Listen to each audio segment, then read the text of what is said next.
Je suis d'autant plus content de prendre la parole ici que j'ai fait ma maîtrise et mon doctorat ici à l'Université Laval et j'ai suivi le séminaire de la CFA à 2 reprises. Et les 2 expériences m'avaient beaucoup marqué à l'époque. Je trouvais que l'idée d'organiser des séminaires à caractère interdisciplinaire, c'est une idée fort intéressante qui nous permet finalement d'élargir un peu nos horizons. Donc, bravo à la CFA pour cette initiative. Est-ce que vous faites encore un colloque étudiant à la fin? Oui, donc ça risque d'être un beau moment aussi. Là. Je vous souhaite bonne chance pour ça. Voilà, alors quand Christine m'a parlé du séminaire qu'elle organisait et qu'elle m'a envoyé le descriptif, si on veut, du séminaire, il y a une phrase qui a beaucoup attiré mon attention. Et c'est la phrase suivante, en fait, qui précise un peu l'objectif du séminaire cette année, étudier la relation entre le sens langagier et le sens social, et ce, tant du point de vue de sa production que de celui de sa réception. Alors, il se trouve que depuis quelques années, je m'intéresse de plus en plus à une branche de la sociolinguistique qu'on appelle la sociolinguistique perceptuelle. Et c'est vraiment l'objectif même de cette branche-là, de regarder de plus près comment s'articule pas seulement le lien entre le social et la production linguistique, mais surtout aussi le lien entre le social et la perception.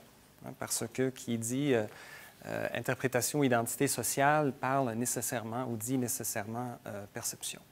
Alors, pour nous mettre un petit peu dans le bain, pour vous donner un exemple qui montre bien comment certains traits de prononciation peuvent être associés à des valeurs sociales ou à des appartenances sociales particulières, je vous ramène un peu en arrière dans le temps, 2013. Vous vous rappellerez peut-être qu'à ce moment-là, Radio-Canada a décidé de changer de nom. Radio-Canada est devenu ici Radio-Canada. Et j'étais tombé à l'époque un peu par hasard sur deux tweets qui jouaient sur la prononciation du mot ici, qu'on peut prononcer bien sûr au Québec, icite. Alors le premier tweet dit « Radio-Canada devient ici, en région ce sera icite ».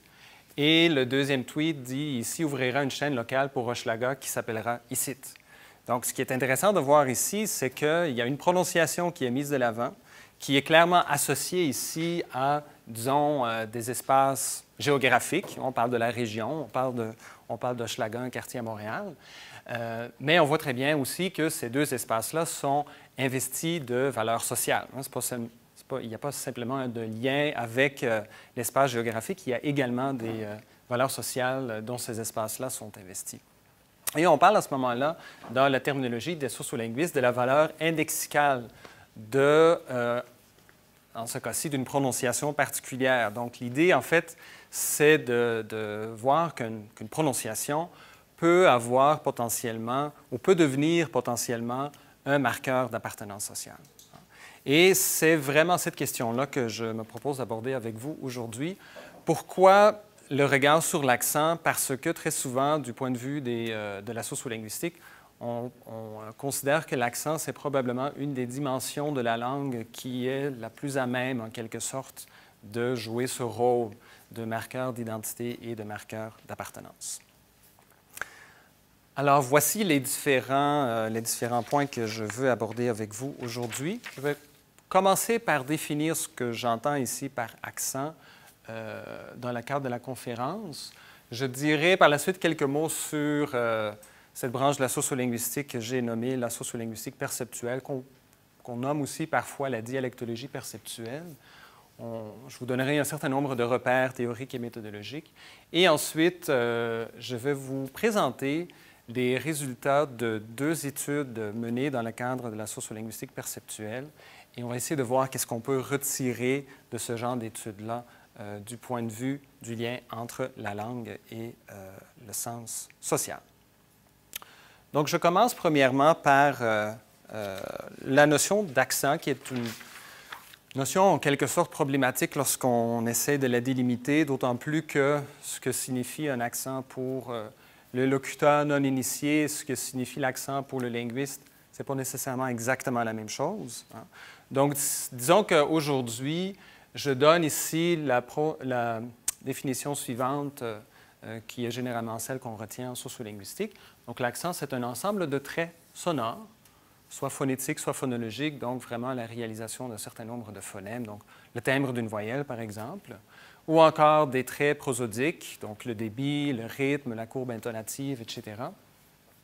Et ces traits sont jugés caractéristiques d'un groupe de locuteurs qu'on peut définir de plusieurs façons différentes. Il peut s'agir d'un groupe social, il peut s'agir d'un groupe géographique, etc. Et donc, souvent, cette conception n'est pas tout à fait exactement la même chez les locuteurs eux-mêmes. Quand on interroge les gens sur la notion d'accent, ils vont, par exemple, très souvent parler de mots ou d'expressions, donc des éléments qui relèvent plutôt du lexique d'une langue. Donc, aujourd'hui, on va vraiment s'en tenir à la dimension, disons, sonore, donc tout ce qui relève de la prononciation. Ce qui est intéressant pour le sociolinguiste, c'est que la notion d'accent, elle fait d'office intervenir la notion d'altérité. Parce que quand on parle de cette notion-là, généralement, on ne considère pas que nous-mêmes, on a un accent. Ce sont les autres qui ont un accent. Donc, ce concept d'altérité, il est étroitement associé à la notion même d'accent. Et qui dit altérité sous-entend bien sûr qu'à ce moment-là, on évalue en quelque sorte l'accent de l'autre par rapport à un point de référence. J'ai mis neutre entre guillemets parce qu'on ne peut jamais être totalement neutre quand il s'agit de la langue. C'est le sociolinguiste qui parle, bien sûr. Donc, de ce point de vue-là, le point de référence qu'on adopte, il peut bouger aussi d'une personne à l'autre, bien sûr. Alors, Cécile Petitjean va un peu dans le même sens lorsqu'il dit ici « l'accent n'est pas une donnée absolue, il n'existe que par confrontation avec des pratiques linguistiques autres. » Et donc, c'est dans la confrontation, finalement, que la notion trouve son plein sens.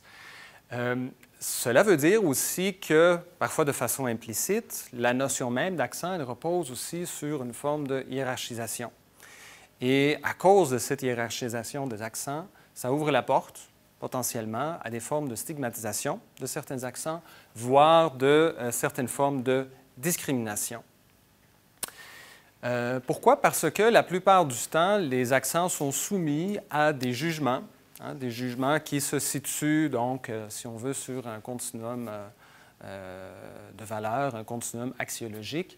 Et si vous avez eu l'occasion de lire déjà des études en psychologie sociale, vous savez peut-être que les psychologues qui ont travaillé là-dessus distinguent généralement trois facteurs, trois éléments, en fait, qui orientent l'évaluation qu'on porte sur un accent donné. Alors, les trois facteurs en question, le prestige, l'attractivité sociale et le dynamisme. Donc, le premier facteur, le prestige, explique pourquoi on juge certains accents ou des gens qui ont certains accents plus intelligents que d'autres, par exemple.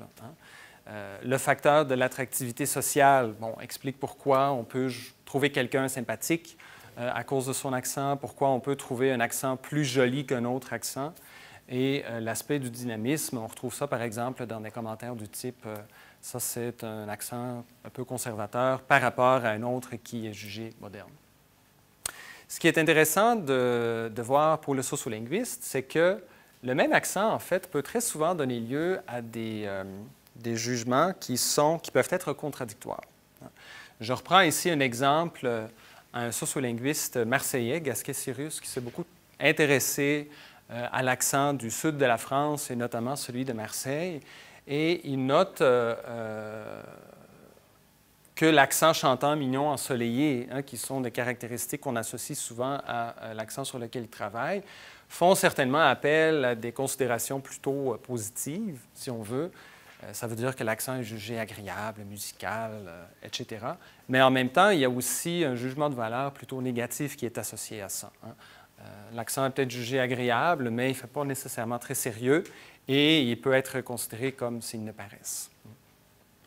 Ça fait beaucoup penser à une opposition que William Labov, disons le père fondateur de la sociolinguistique dans les années 60, lui, il parlait déjà de la distinction entre le prestige latent et le prestige apparent d'une façon de parler. Donc, le prestige latent, en fait, ce sont les jugements qu'on peut associer, positifs, qu'on peut associer à des formes qui ne correspondent pas du tout à ce qu'on considère comme étant le standard, la langue standard. Donc, ces deux types de jugements existent et sont très étroitement liés à des idéologies linguistiques. Ça, c'est un concept couramment utilisé en anthropologie linguistique pour parler des grands mythes entourant la langue. Hein. Et l'idéologie du standard, c'est certainement une des idéologies les plus courantes de ce point de vue-là. C'est l'idée, en fait, que la langue, qu'il n'y a qu'une façon d'utiliser la langue, un point, c'est tout. Alors, à cause de ces jugements de valeur, on peut, comme je le mentionnais tout à l'heure, tomber sur des exemples de stigmatisation, voire de discrimination en lien avec la langue. Je mentionne un certain nombre d'exemples, je n'aurai pas le temps de m'attarder là-dessus, mais je veux quand même vous sensibiliser un peu à cette question-là parce qu'on a parfois des exemples, des formes de stigmatisation par rapport à l'accent qu'on tolère d'une certaine façon. Et c'est très étonnant de voir que ces formes de stigmatisation sont tolérées alors qu'on est très, avec raison d'ailleurs, qu'on est très peu tolérant en principe envers des formes de stigmatisation dans notre société. Hein. Mais par rapport à la langue, d'une certaine façon, on pourrait dire qu'il y a encore des formes de stigmatisation qui passent. Je pense par exemple au recours de sous-titrage qui se fait en principe au nom de l'intercompréhension, mais vous conviendrez avec moi que le choix de sous-titrer ou non, généralement, est unidimensionnel. Hein. Ce sont toujours les mêmes accents qui sont sous-titrés et en fin de compte, on réalise que les choix qui sont faits reposent bien souvent sur des questions symboliques et pas seulement sur des questions de compréhension ou d'intercompréhension. Je pense à une certaine tolérance qu'on peut observer parfois lorsque dans les médias, les gens critiquent la langue, les façons de parler ou les accents de certains de nos hommes politiques ou de nos femmes politiques. Hein. Et parfois, ce sont des mots assez durs qu'on peut entendre de ce point de vue-là. L'existence de ce qu'on appelle les cours de réduction d'accent, très populaire aux États-Unis, mais ça existe aussi au Québec. Ça montre bien qu'il y a des gens qui se sentent obligés, pour des raisons qui leur sont propres, se sentent obligés finalement de se défaire de leur accent d'une façon ou d'une autre. Bon, les imitations humoristiques de certains accents, et bien sûr, ça peut aller jusqu'à des formes de discrimination directe. Il y a régulièrement des études qui sortent et qui portent là-dessus, des gens qui se font refuser, par exemple, un rendez-vous pour la visite d'un appartement à cause de leur accent, tout simplement. Donc, cette question de l'accent, elle est vraiment étroitement associée à notre société plus largement. Voilà. Donc, quelques mots maintenant sur la sociolinguistique perceptuelle. Comme je disais tout à l'heure, il s'agit d'une branche de la sociolinguistique qui s'intéresse plus particulièrement à la question de la perception. Et donc, là où la plupart des sociolinguistes se posent la question qui utilise telle ou telle prononciation, quel groupe utilise plutôt telle ou telle prononciation, en sociolinguistique perceptuelle, ce n'est pas du tout cette question-là qui nous intéresse. La question qui nous intéresse, c'est plutôt de savoir comment un locuteur est-il socialement situé à cause de la façon dont il parle. Donc, on déplace plutôt l'accent de l'analyse de la production vers l'analyse de la perception. Et l'idée derrière ça, c'est que si on veut comprendre les mécanismes derrière la variation linguistique, on ne peut pas seulement, on ne peut pas se contenter de seulement étudier les comportements des locuteurs. Il faut essayer de comprendre aussi comment les gens réagissent aux différents phénomènes de variation linguistique, comment ils les évaluent, comment ils les reçoivent finalement. Donc, c'est le but de la sociolinguistique perceptuelle d'ajouter, si on veut, cette perspective complémentaire à l'analyse de la production.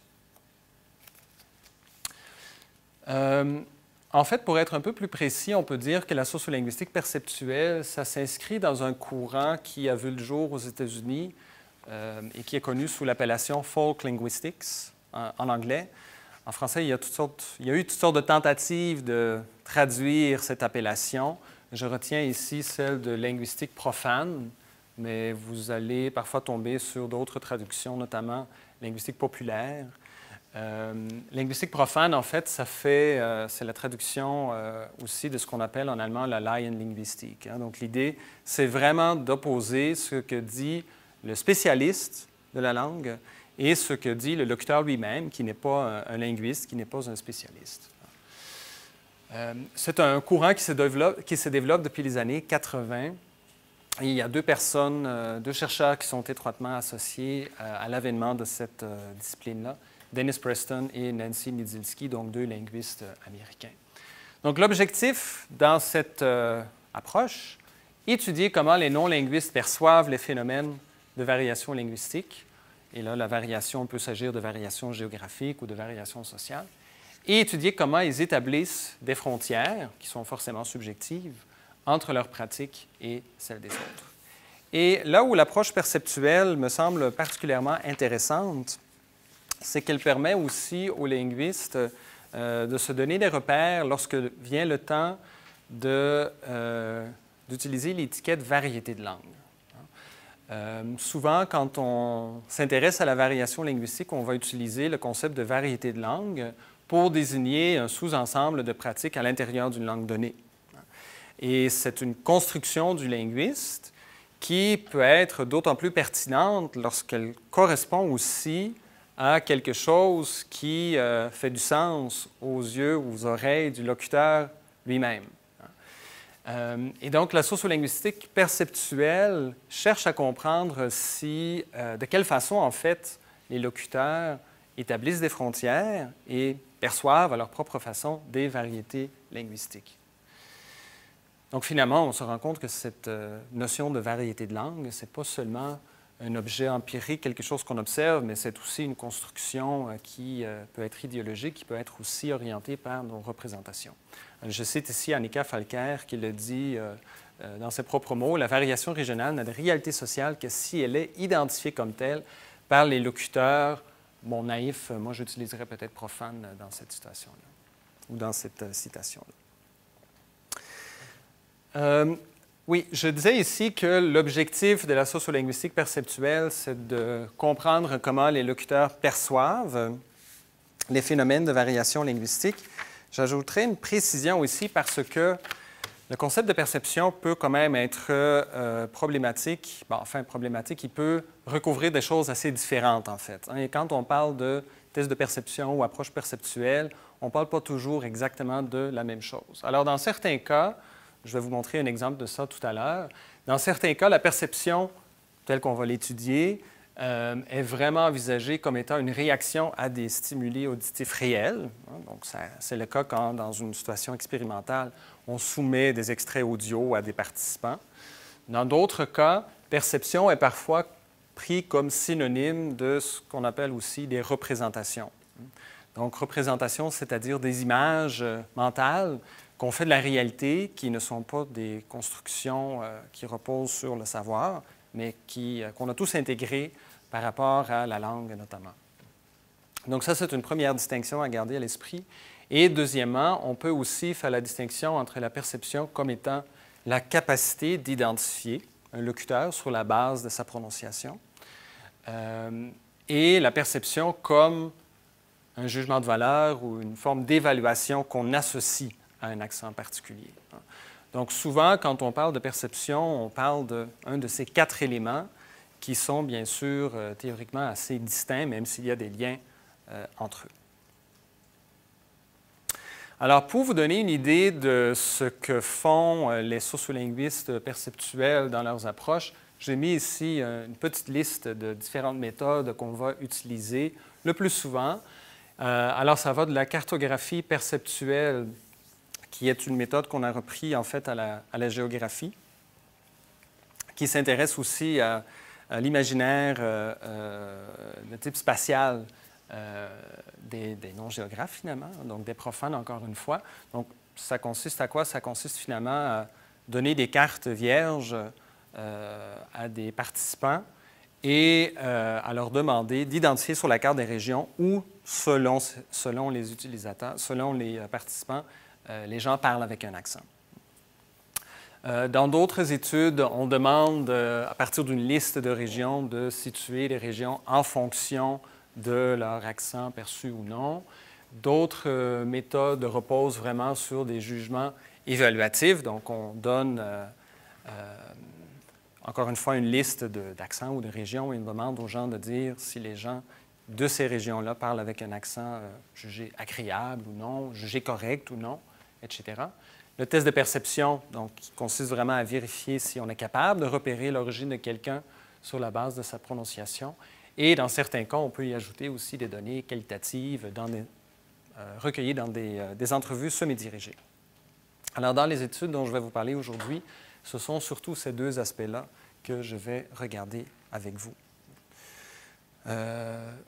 Oui, très rapidement, avant de passer à la prochaine partie, je vous donne un exemple du genre de carte qu'on peut obtenir quand on met en application la méthode de la cartographie perceptuelle. Hein. Donc ici, c'est une participante originaire de Sherbrooke à qui on a donné une carte et qui a identifié un certain nombre de régions au Québec où, selon elle, les gens parlent avec un accent particulier. Et vous voyez qu'elle voit Sherbrooke quand même comme étant assez large. Bon.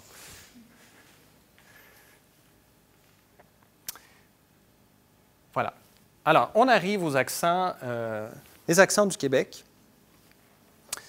Ça fait une vingtaine de minutes que je parle, là, je pense. C'est ça? Oui. Bon, comme n'importe quelle variété de langue, le français québécois ou la variété québécoise est soumis à différentes formes de variations, hein, bien sûr. Les trois types de variations qu'on identifie le plus souvent, vous les avez à l'écran ici, la variation générationnelle à travers le temps, la variation socio-stylistique en société et la variation géographique dans l'espace. Alors, pour ce qui est de la variation générationnelle et de la variation socio-stylistique, alors là, on a de multiples études dans le domaine de la sociolinguistique et notamment dans le domaine de la sociolinguistique variationniste qui documentent très bien un certain nombre de traits de prononciation. J'ai mis un certain nombre d'exemples ici, mais la liste est loin d'être exhaustive, là. On pourrait multiplier par des dizaines d'autres exemples.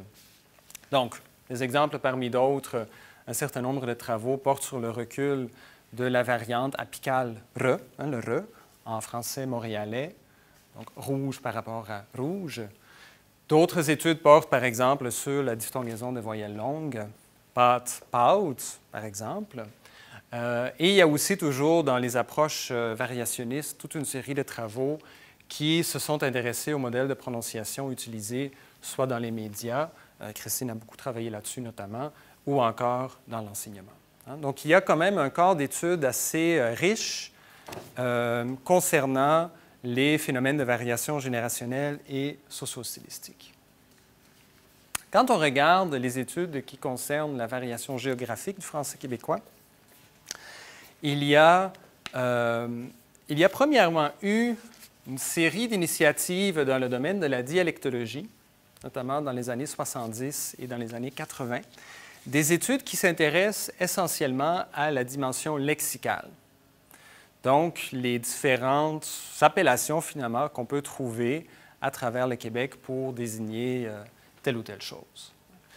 Du point de vue, pour ce qui est de la prononciation, donc en phonétique ou en phonologie, on dispose d'un certain nombre d'études qui portent sur les variantes régionales, mais ces études-là, disons que le facteur géographique ou la variation géographique n'a pas retenu autant l'attention que le facteur socio-stylistique et le facteur générationnel. Donc, j'ai mis quand même un certain nombre d'exemples ici. L'articulation du R que je viens de mentionner aussi, qu'on peut regarder plus largement à travers le Québec.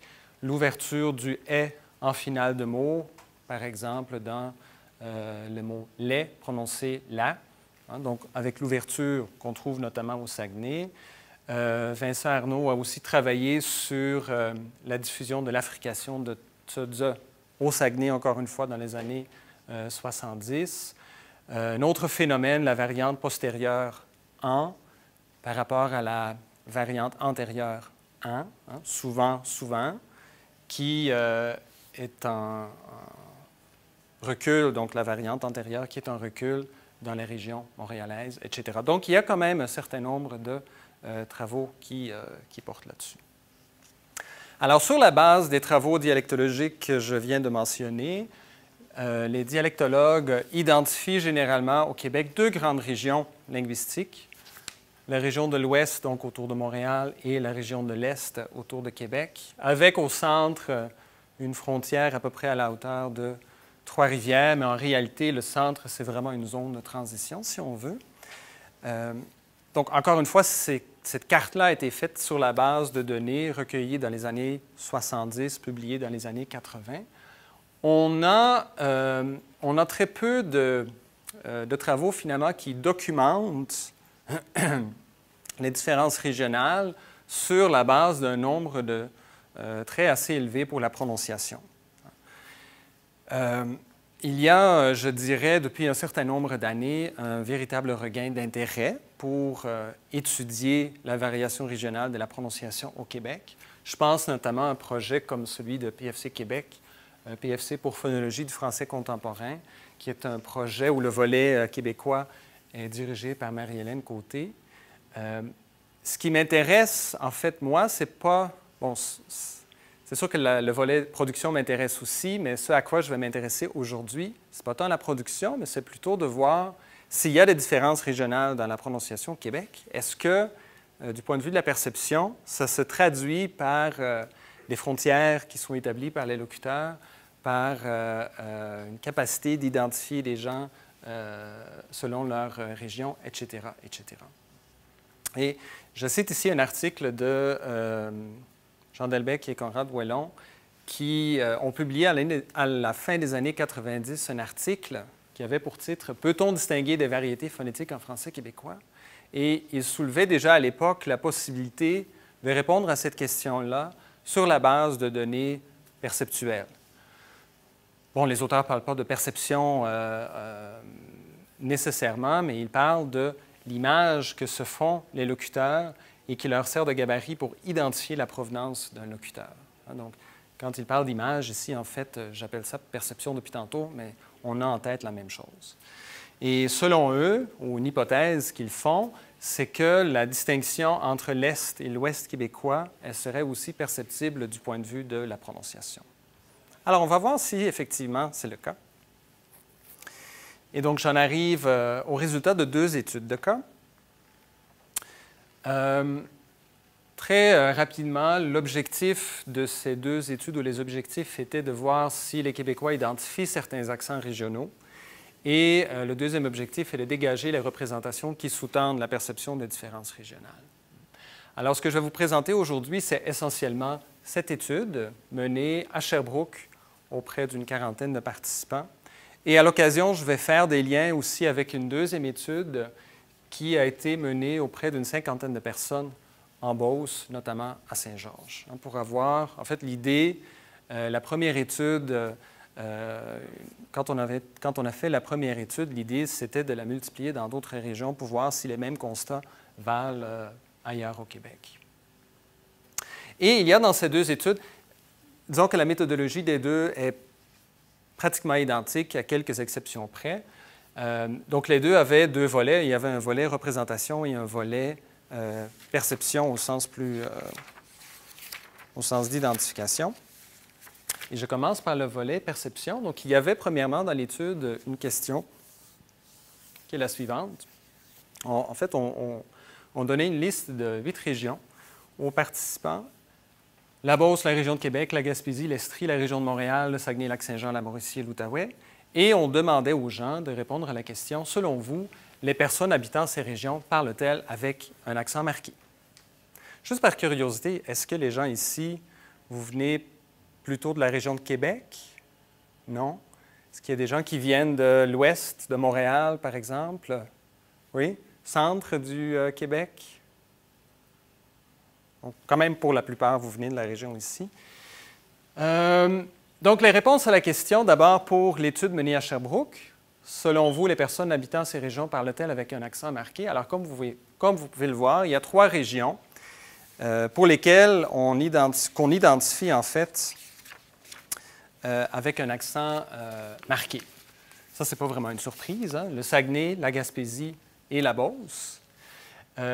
Par contre, en même temps, le résultat ici illustre bien ce que je disais tout à l'heure, c'est-à-dire c'est l'autre qui a un accent, hein, sachant que les gens de Sherbrooke considèrent le français parlé en Estrie comme étant le français le moins marqué à travers le Québec. Quand on regarde les résultats obtenus à Saint-Georges, donc en Beauce. Il y a certaines régions qui reviennent très haut dans la liste, Saguenay, Gaspésie et la Beauce, ce qui n'est pas étonnant, sauf qu'en même temps, ça va tout à fait à l'encontre de ce que je viens de dire pour l'Estrie. Donc, ça veut dire que les participants ici ont bien intégré le stéréotype qui accourt concernant leur variété de langue. Et un autre constat intéressant, c'est de voir que Montréal est considéré comme étant relativement marqué pour les participants en Beauce. Et on peut mettre ça en parallèle aussi avec une autre étude menée par Suzanne Evans au début des années 2000. Cette étude-là a été réalisée à Montréal auprès de jeunes en bas de 20 ans dans un cégep. Et sur les 107 participants à cette étude, les 4 régions en fait les plus souvent mentionnées, c'était la Gaspésie et le Saguenay, dans des proportions quand même assez élevées. Et en bas de la liste, on avait aussi Montréal et Québec. En fait, la raison pour laquelle j'ai posé cette question-là dans l'étude, c'est que ça donne aussi des indices sur les attentes qu'ont les gens envers ce qu'ils vont entendre dans le deuxième volet de l'étude. Très rapidement, on posait aussi dans cette étude-là la question suivante, si possible, indiquer ce qui caractérise, selon vous, ces accents. Ça peut être intéressant de voir comment les gens, quels sont les indices que les gens perçoivent, finalement, pour les différentes régions.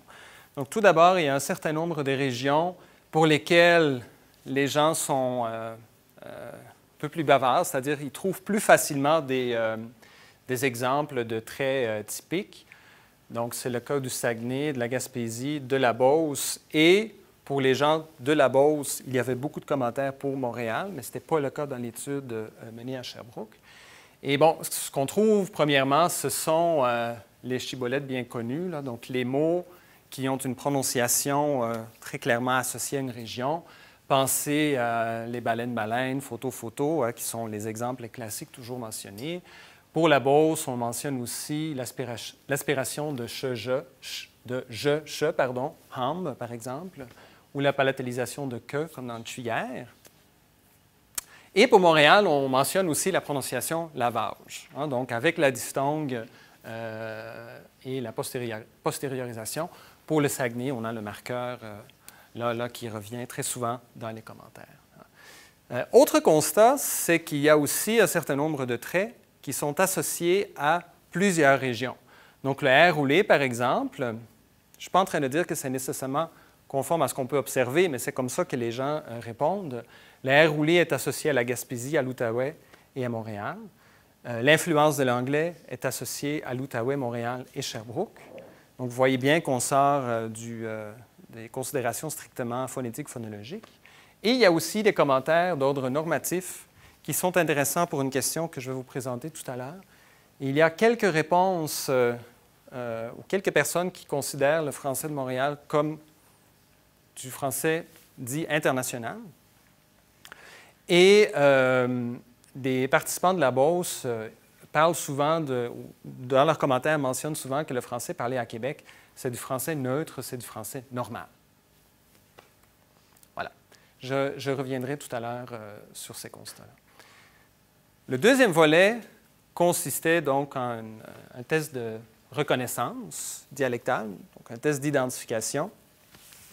Et il y avait en tout 24 extraits qu'on présentait aux participants, 24 extraits pour 6 régions, donc le Saguenay, la Gaspésie, Québec, la Mauricie, Montréal et l'Outaouais. Et pour chacune des régions, il y avait 4 locutrices, donc c'était toujours des femmes.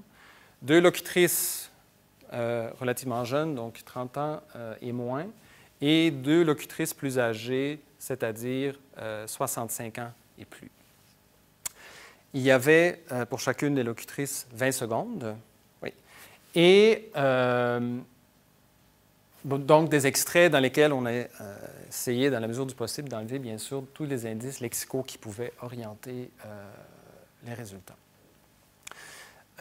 Ces extraits-là étaient soumis dans un ordre aléatoire aux participants qui devaient répondre à 3 questions. Selon vous, d'où vient cette femme? Selon vous, cette femme a-t-elle un accent marqué? Et dans quelle mesure estimez-vous correcte la façon de parler de cette femme? Alors, pour cette première question-là, selon vous, d'où vient cette femme? On donnait aux participants l'occasion de choisir plus qu'une réponse. Parce qu'on sait très bien que souvent, on hésite et on a pondéré les résultats en fonction du nombre de réponses qui étaient choisies. Donc, on donnait 1 point pour une réponse simple, un demi-point pour chacune des réponses lorsqu'il y en avait 2 et 0,3 dans le cas où il y avait 3 réponses. Quand il y avait 4 réponses et plus, on n'en tenait pas compte, mais ça arrive quand même relativement rarement.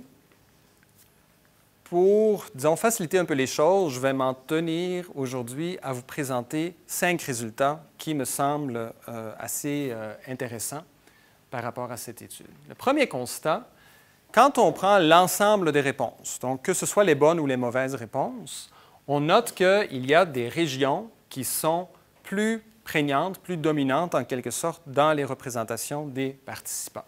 Donc ici, quand vous regardez le nombre de réponses obtenues dans l'étude réalisée à Sherbrooke, on voit que les gens choisissent beaucoup plus comme choix de réponse l'Estrie et Montréal. Ça rappelle des tendances qu'on note dans toutes les études en sociolinguistique perceptuelle, c'est-à-dire, premièrement, une tendance annexionniste. Ça veut dire en fait que quand on perçoit très peu de différence dans l'accent de notre interlocuteur, on a tendance à l'inclure dans notre propre groupe, on a tendance à penser qu'il fait partie de notre propre groupe. Donc, ça explique pourquoi l'Estrie obtient beaucoup de réponses. Je rappelle qu'il n'y avait aucun enregistrement de l'Estrie dans cette étude-là. Et dans le cas de Montréal, on peut y voir ce qu'on appelle dans les études perceptuelles l'attraction du prototype. C'est-à-dire que quand on met des gens dans une situation d'étude expérimentale de ce genre, ils ont des attentes aussi et on voit que très souvent, les gens choisissent les locuteurs les plus nombreux, donc ce qui est le cas de Montréal, ou encore les locuteurs qui incarnent la norme. Et on va voir que c'est aussi un peu ce qui arrive dans les résultats pour Sherbrooke. En revanche, la Gaspésie et l'Outaouais reçoivent très peu de réponses. Dans le cas de la Gaspésie, ça peut étonner. On va voir tout à l'heure que c'est parce que les attentes envers cet accent-là ne sont pas nécessairement comblées. Donc, le nombre de réponses est un peu plus basse. Quand on regarde maintenant les résultats à Saint-Georges, en fait, on peut faire le même constat. Québec et Beauce sont assez élevés. Donc, on retrouve un peu les mêmes tendances annexionnistes et l'attraction du prototype. Et en même temps, la Gaspésie obtient un score relativement bas. Voilà. Donc, ça montre que les différentes régions ne sont pas choisies au hasard. Il y a quand même un certain nombre de tendances qui les orientent. Quand on regarde l'ensemble des réponses correctes, là, on voit qu'il y a des régions qui sont mieux ou plus facilement identifiées que d'autres. Il y en a 3 plus particulièrement, la Gaspésie, Montréal et le Saguenay. Donc, finalement, ce que je disais tout à l'heure sur Montréal, qu'il peut y avoir l'influence de l'attraction du prototype, c'est vrai en partie seulement parce que la réponse Montréal est souvent choisie correctement, si on veut.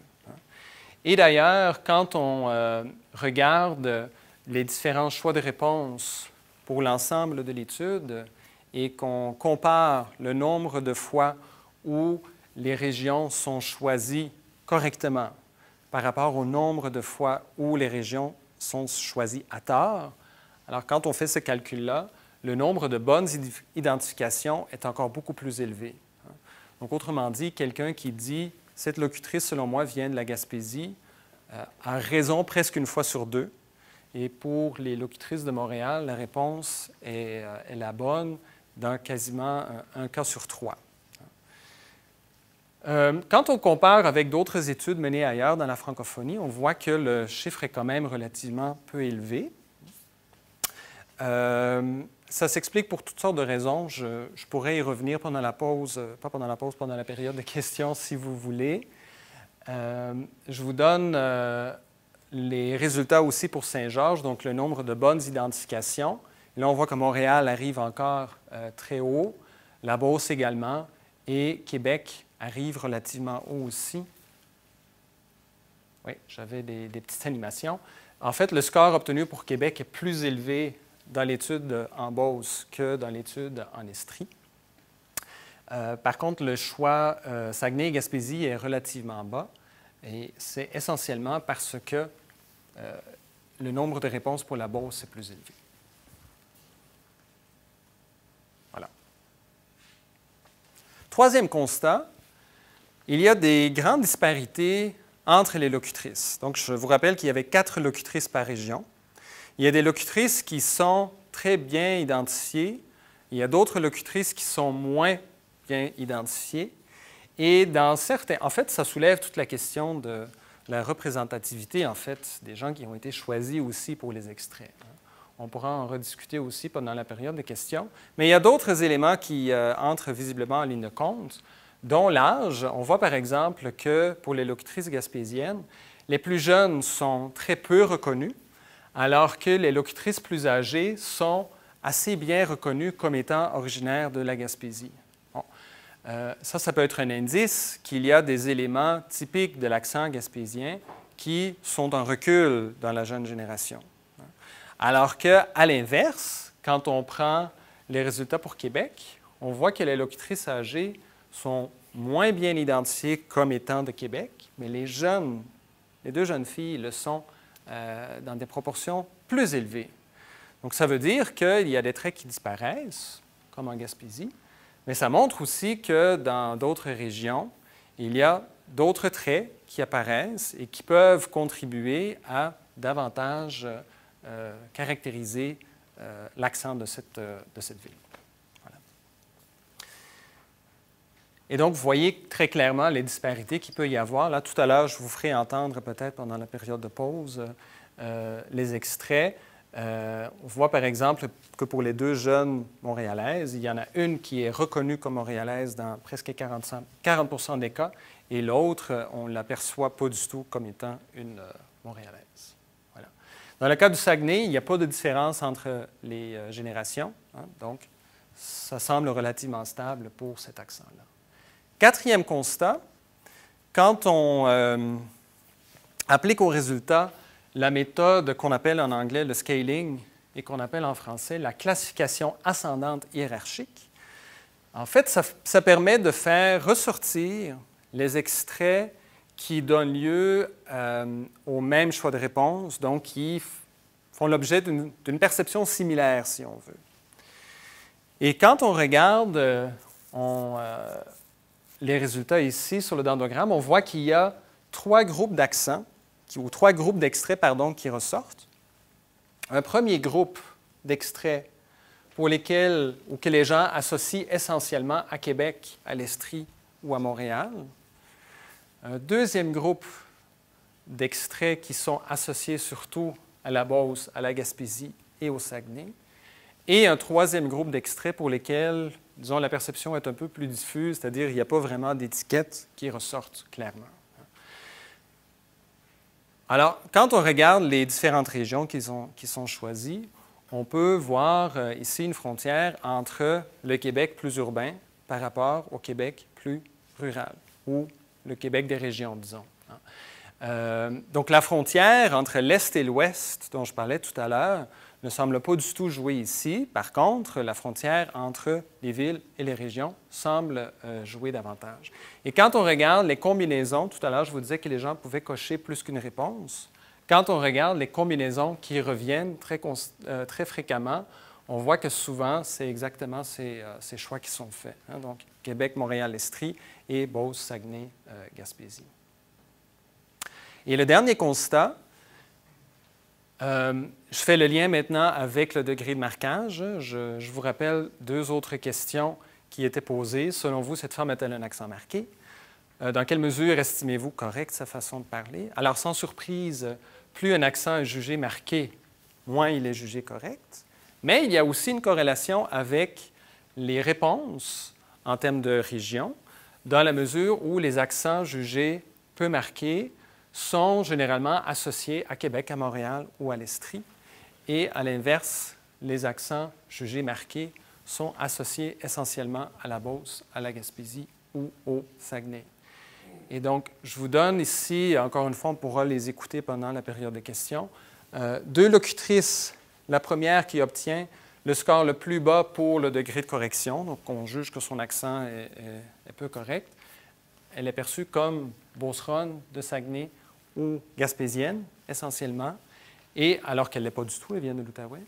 Et la montréalaise, une des deux montréalaises de 65 ans et plus, qui obtient le score le plus élevé pour le caractère correct de son accent, elle est perçue essentiellement comme étant de l'Estrie de Québec ou de Montréal. Et là, il y a une particularité intéressante, une distinction assez intéressante entre les résultats en Estrie et en Beauce, c'est que tous les accents jugés peu marqués et donc mieux évalués sont associés surtout à Québec par les Beaucerons, mais sont plutôt associés à Montréal ou à l'Estrie ou à l'occasion à Québec par les gens des cantons de l'Est. Donc la norme semble dans ce cas-ci aussi géographiquement située.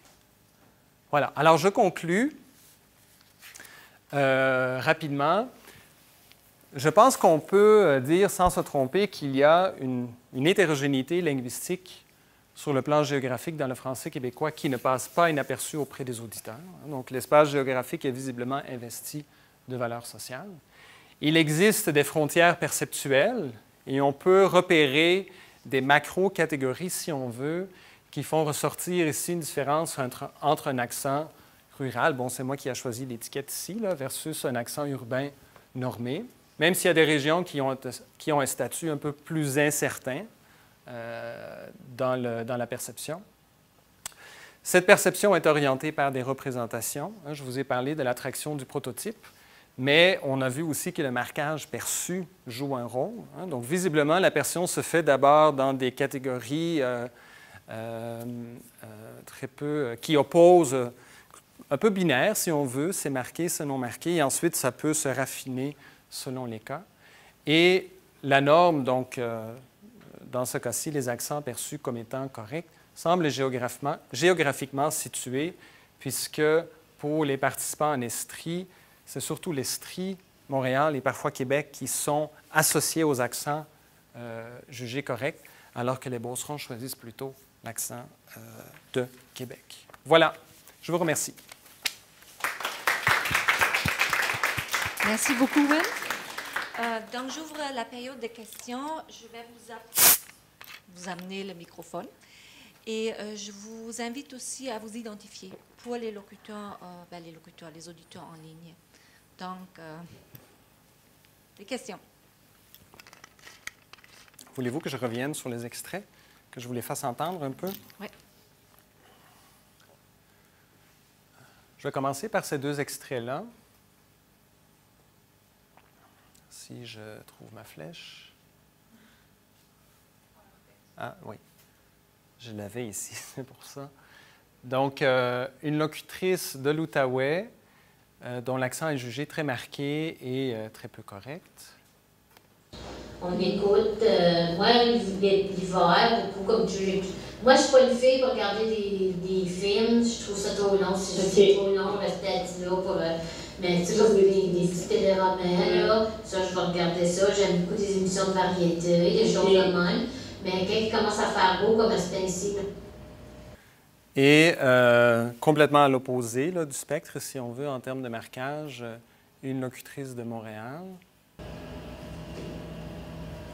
Bien, je pense que s'il y a un côté émotif à tout ça, c'est pas mauvais que ce soit aussi politisé et que les gens le prennent à cœur et tout. Moi, je pense que, personnellement, c'est ça. Je me distancie de ça parce que c'est pas quelque chose qui m'inquiète. Même, je vais plus loin que ça. Voilà. Oui. Oui. Vas-y. Voilà. Oui, bien sûr. Moi, c'est Laura Moneta et je suis orthophoniste.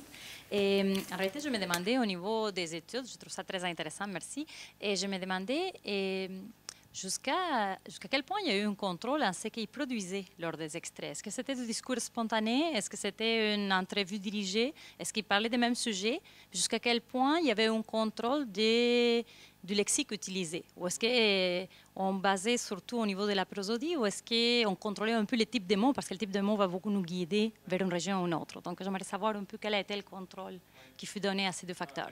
Excellente, parce que tous les problèmes commencent là, finalement. Dans tous les cas, ce sont des extraits d'entrevues semi-dirigées. Il y a une série d'entrevues qui viennent du projet PFC Québec, dont je parlais tout à l'heure, Il y a un certain nombre d'extraits qui viennent d'un corpus d'entrevues que j'avais réalisé moi-même à Montréal. Et les gens parlent de sujets assez variés. Donc, les thématiques qui sont abordées ne sont pas nécessairement les mêmes. Le choix des participants a été fait au hasard. Dans le cas pour la plupart des régions, on avait peut-être 6-7 personnes qu'on aurait pu choisir. On a choisi sur papier la personne qu'on allait prendre et on a essayé de trouver un extrait de 20 secondes qui n'avait pas d'indice. Bon. Après, pour ce qui est des indices lexicaux, juste pour terminer là-dessus, c'est sûr qu'on a évité les choses les plus évidentes. Après, quand les gens se retrouvent dans une situation de l'expérience, comme ça, ils vont chercher des indices partout. Donc, les thématiques ont, à mon avis, orienté.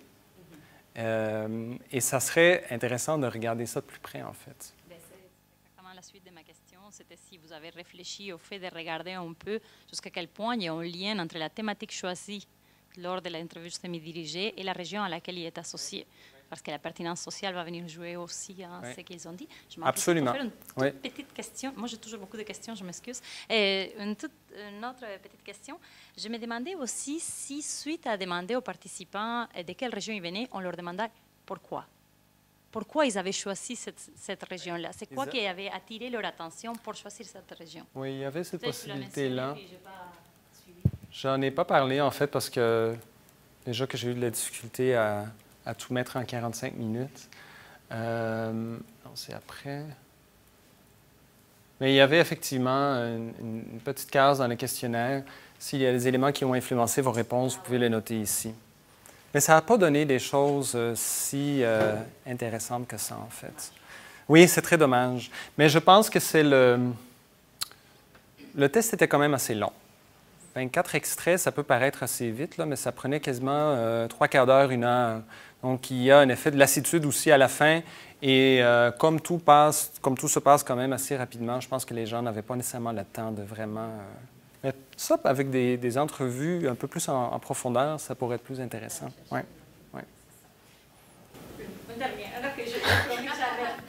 promis, une dernière, mais c'est simplement que moi, je me positionne c'est sûr que moi, je ne pourrais jamais faire votre étude parce qu'en tant qu'immigrante, je n'ai pas une connaissance des accents des différentes régions du Québec et je demande jusqu'à quel point une personne qui vient de l'Estrie, elle a vraiment un imaginaire de l'accent de l'Outaouais. C'est jusqu'à quel point, parce que je trouve ça quand même assez logique que les gens de l'Estrie aient tendance à choisir que c'est de l'Estrie ou de Montréal, par les éléments que tu as mentionnés, bien sûr, mais aussi par la connaissance tout court.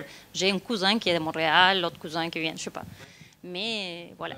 Je suis d'accord et en même temps, je vais me faire l'avocat du diable. Dans le test réalisé en Estrie, la meilleure personne, on a aussi regardé en fonction de l'âge des participants, en fonction de leur sexe, s'il y avait des choses intéressantes à noter. Et il y a quand même, ça influence aussi les résultats. Et la personne qui a obtenu le meilleur score d'une certaine façon dans le test réalisé à Sherbrooke, c'était un jeune étudiant qui n'avait jamais quitté la région de l'Estrie. Donc, finalement, l'exposition aux accents, ça se fait à travers d'autres... ça peut être les médias, il peut y avoir d'autres façons, finalement, de découvrir d'autres accents. Donc, c'est sûr qu'il y a des régions pour lesquelles les gens n'ont pas nécessairement une image très précise. Là, on le voit très clairement avec l'Outaouais, là, ça, c'est certain. Mais par ailleurs, il y a des régions, des fois, c'est surprenant. On a quand même cette connaissance-là. Ouais. Merci beaucoup. Nous avons une question en ligne, oui. Donc je passe le micro. Donc, il y a Angélique Bernard qui nous dit, premièrement, bon, merci Wim, bonne présentation. Elle enchaîne avec sa question. Donc, que pensez-vous de la production d'un chandail avec le slogan « J'aime pas ton accent » qui a été vendu par le détaillant québécois Ardennes l'hiver dernier? Ça me rappelle quelque chose. Et elle précise en fait que les jeunes francophones hors du Québec parlent beaucoup du concept d'insécurité linguistique parce qu'ils sont jugés sur la qualité de leur français ou sur leur accent. C'est signé Angélique Bernard, francophone du Yukon. Intéressant. Bonjour. C'est sûr que en fait, je pense que le chandail, ça va tout à fait dans le sens de ce que je disais tout à l'heure, qu'il y a ce type de commentaires-là sont encore assez fréquents, finalement, dans nos sociétés. Et ça passe inaperçu d'une certaine façon, alors qu'il y a quand même beaucoup de violence symbolique qui est associée à ce genre de prise de position. Dans le cas d'Ardennes, il me semble que c'était vraiment lié avec un événement particulier. Je ne sais pas si vous pouvez lui poser la question, mais il me semble que le chandail, il y avait un événement particulier à l'origine là, de ça, mais je ne m'en souviens pas. Et c'est certain que ce genre de commentaires contribuent ou peuvent contribuer à alimenter l'insécurité linguistique des gens qui se perçoivent eux-mêmes comme étant, comme ayant un accent. Hein? Tout à fait. Alors, est-ce qu'il y a d'autres questions ici dans la salle? Oui, un instant.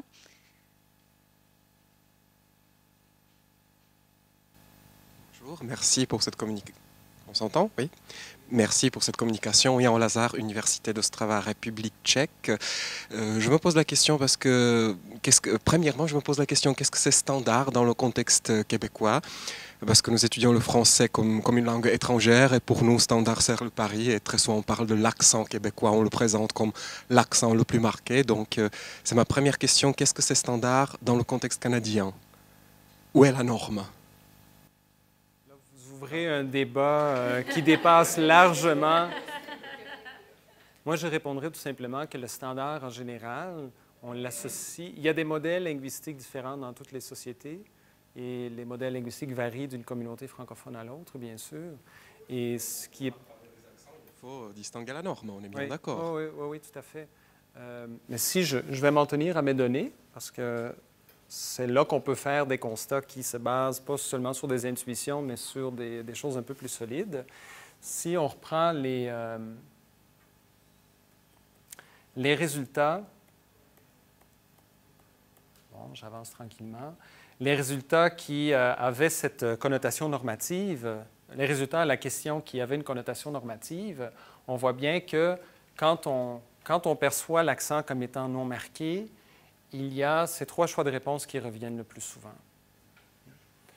Donc, de toute évidence, ça oriente à ce moment-ci, à ce moment-là, les représentations que les participants se font de c'est quoi le français standard québécois. Et ils l'associent à Montréal et à Québec, essentiellement. En fait, ça me fait penser à un concept que je crois que c'est Marie-Hélène Côté qui parle de ça dans une de ses publications, qui parle du français québécois urbain cultivé. C'est un peu le même parallèle qu'on pourrait faire avec les résultats ici. Évolution, disons, dans cette norme qu'on observe, disons, en français métropolitain, brun, on voit qu'en réalité, même... Tout ça bouge constamment. Un exemple pour un Européen qui est perdu dans le français québécois? Personnellement, m'intéresse beaucoup et j'ai travaillé un peu dessus déjà. Bon, désolé. Ça m'apprendra de jouer dans mes PowerPoints et de faire des animations. J'ai parlé tout à l'heure de la diffusion de la variante postérieure. Donc, en français québécois, cette nasale est très souvent réalisée de la façon suivante. Souvent. Et il y a plusieurs études qui montrent que cette prononciation-là, on peut la trouver en contexte soigné, on peut la trouver, par exemple, dans des bulletins télévisuels. Moi, je me suis déjà intéressé à cette variante de prononciation parce que, à Montréal, la variante postérieure, donc la réalisation en, on l'entend très couramment et c'est visiblement quelque chose qui est en train de changer. Moi, dans l'étude que je cite ici, j'ai comparé des données recueillis auprès de locuteurs à Sherbrooke et de locuteurs à Montréal. Et là, on voit bien que cette variante-là, elle est beaucoup plus utilisée à Montréal qu'à Sherbrooke.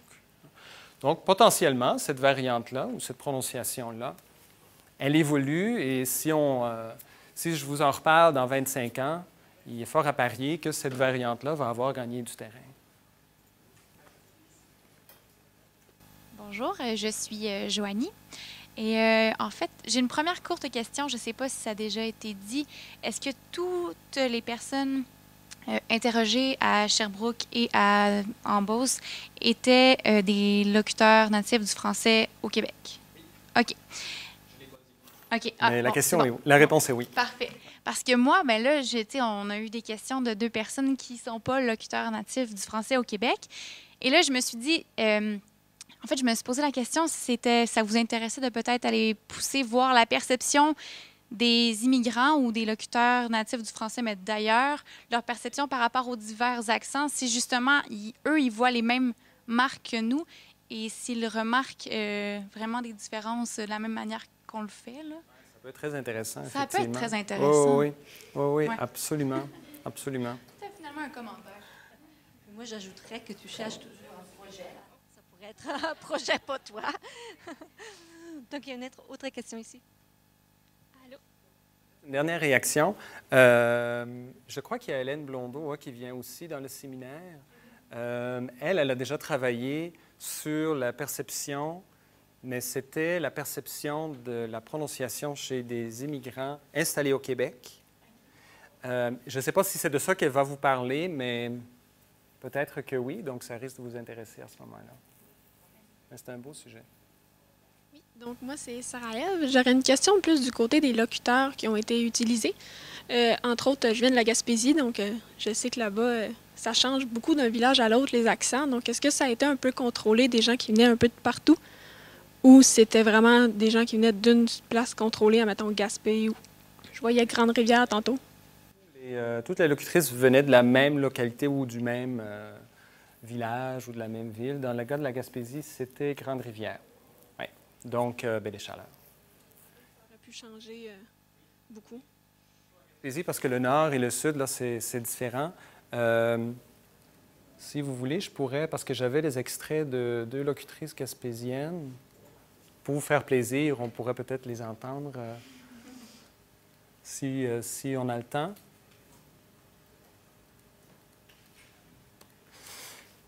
C'est le 3e. Oui, ici. Donc, Gaspésie, la locutrice de 60 ans et plus.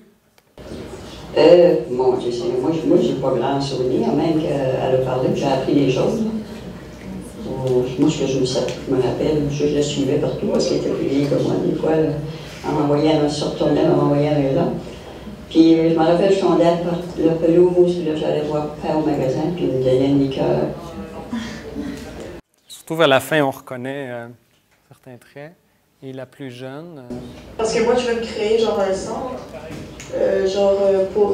parce qu'il y a beaucoup de chiens errants, genre, j'avais un chien, ben t'as vu mon chien tantôt, le Whisper? Ben ça, c'est mon berger allemand, tu sais. Puis, il y avait un berger allemand errant qui se promenait, puis je l'aimais beaucoup, je voulais l'avoir, mais je ne pouvais pas l'avoir parce qu'il était vraiment avec quelqu'un. Voilà. Et donc, la plus jeune est identifiée majoritairement comme montréalaise.